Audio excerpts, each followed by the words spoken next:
Hello বন্ধুরা, এটা আমার গ্রাম সবং। এখানে প্রায় প্রতিটা পরিবারে সবাই মাদুর শিল্পের সঙ্গে জড়িত, তবে অনেকজন চাষবাসও করে। তো যেখানে অরিজিনালি প্রতিটি বাড়িতে যে মাদুর তৈরি হয়, এটা আমার বাড়িতেও হয়। তো আমার বাড়ির ভিডিওটাই তোমাদের করে দেখাচ্ছি। যা যা ইনফরমেশান মাদুর সম্বন্ধে থাকে এই ভিডিওটা থেকে তোমরা জানতে পারবে। ভিডিওটা অবশ্যই দেখো। দেখো বন্ধুরা, কিভাবে মাদুর তৈরি হয়। মাদুর কিন্তু একদম ন্যাচারাল একটা প্রোডাক্ট, একদম অর্গানিক পদ্ধতিতে এটা চাষ করা হয়। একদম যিনি মাদুর গুনছেন, মাদুর শিল্পী, তো ওনার কাছ থেকে এই সমস্ত ইনফরমেশান একদম জেনুইন আপনাদের প্রোভাইড করব। তো চলো, এভাবেই কিন্তু একটা চারকোনা, এটাকে আমরা আমাদের ভাষায় আড়া বলি। তো এটাতে প্রথমে সুতলি দড়ি দিয়ে তার উপরে মাদুর বোনা হয় এভাবে। তারপরে এটাকে জাঁতা বলি। বৌদি, এই মাদুরটা কত কত বাই কত ইঞ্চি, কত হাত, কি বলে এটাকে? আড়াই হাত? হ্যাঁ,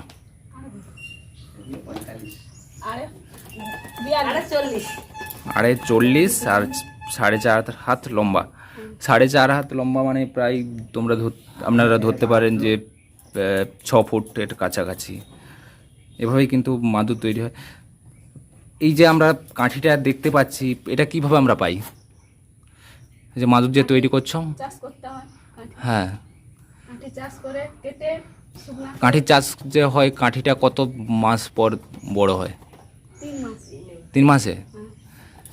3 মাসে বড় করার পর তারপর কি করতে হয়? এটা হ্যাঁ, পরিষ্কার করে শুকনো করতে হয়। শুকনো করার পরে ছুঁড়ে তারপর আচ্ছা হোক। এই যে মাদুর তৈরি করছো, এই কাঠিটা কি মানে সব থেকে ভালো কাঠি, না এর থেকেও ভালো হয়? এর থেকেও ভালো আছে। হ্যাঁ, কোন কাঠিটা ভালো এর থেকে? কার্তিক মাসে যে কাঠিটা, কার্তিক মাসের কাঠিটা সব থেকে ভালো। ওটা কি বেশি দিন টিকে না? ওটাতে ওটা বেশি দিন লং লাস্টিং বেশি হয় কার্তিক মাসের কাঠ। ওই মাদুরটার কি দাম বেশি হয়? আর এটা যে তুমি তৈরি করছো 4.5 হাত বাই কত, আড়ে কত, 40 ইঞ্চি, তো এটা কত দাম এখানে, আমাদের এখানে? আমরা যদি গ্রামের মানুষ, এখান থেকে যদি আমরা, হ্যাঁ, একটার দাম কত? একটার দাম কত? 150 টাকা। দেখুন আপনারা, একটার দাম এখানে বিক্রি হচ্ছে 150 টাকা। এটাই কিন্তু যদি আপনাদের কাছে চলে যায়, তো তাহলে এটাই হয়তো 500 টাকায় করে বিক্রি হয়। অরিজিনালি যারা মাদুর শিল্পী তারা কিন্তু খুবই কম টাকা পাচ্ছে, আর ভেতরে যারা মাঝে বিক্রি করছে তারাই সব থেকে বেশি মুনাফা লাভ করছে।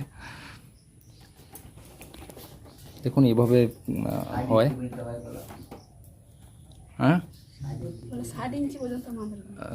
আর সমস্ত চাউড়ার মাদুর হতে পারে। হাইয়েস্ট যে চাউড়াটা আছে সেটাকে প্রায় 60 ইঞ্চি, আর লম্বাতে একই 6 ফুট থেকে 6.5 ফুট হয়। দেখো এভাবেই কিন্তু একটার পর একটা কাঠি দিয়ে খুবই একটা সময় সাপেক্ষ ব্যাপার। একটা মাদুর তৈরি করতে প্রায় একদিন লেগে যায় দুজনের। এখানে একজন বসে থাকে আর ওই পাশে একজন।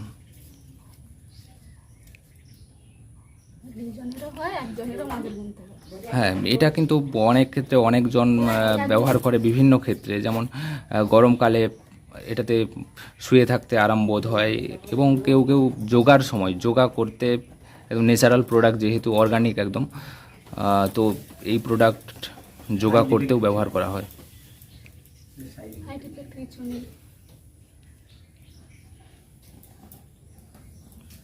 আমাদের প্রায় প্রতি গ্রামের প্রতি ঘরে হয়। সবং মূলত এই মাদুর শিল্পের জন্যই একসময় বিখ্যাত ছিল, তবে মাদুর শিল্পেরটা এখন পরে পরে কমে যাচ্ছে, কারণ মানুষ যত আধুনিক হচ্ছে তখন মানুষ বিভিন্ন সুতা বা প্লাস্টিকের দিকে চলে যাচ্ছে। কিন্তু এটা হচ্ছে একদম ন্যাচারাল প্রোডাক্ট। তো ন্যাচারালের সঙ্গে যখন মানুষ বেঁচে থাকবে, তখন তিনি কিন্তু সব থেকে সুস্থভাবে বেঁচে থাকতে পারবে।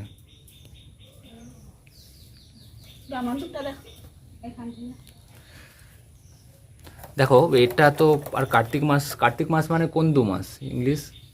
ইংরেজি অক্টোবর। তো অক্টোবর নভেম্বর মাসে যে কাঠিটা তৈরি হয়, যে মাদুরটা তৈরি হয়, সেটাই সব থেকে লং লাস্টিং আর দেখতেও সুন্দর হয়। তো এখন তো বর্ষাকাল চলছে, তো দেখো এভাবেই কিন্তু মাদুর একটার পর একটা করে এভাবেই তৈরি করা হয়। দেখো এতটা হয়ে গেছে, এখান থেকে এতটা প্রায় 1.5 হাত মতো হয়ে গেছে, পুরোটা এখনও করতে অনেক বাকি আছে, সময় লাগবে। 6.5 ফুট লম্বা। তো থ্যাংক ইউ। আরও মাদুর সম্বন্ধে অনেক ভিডিও আসবে এই চ্যানেলে, অবশ্যই চ্যানেলটাকে সাবস্ক্রাইব করে রাখবে। থ্যাংক ইউ সবাইকে।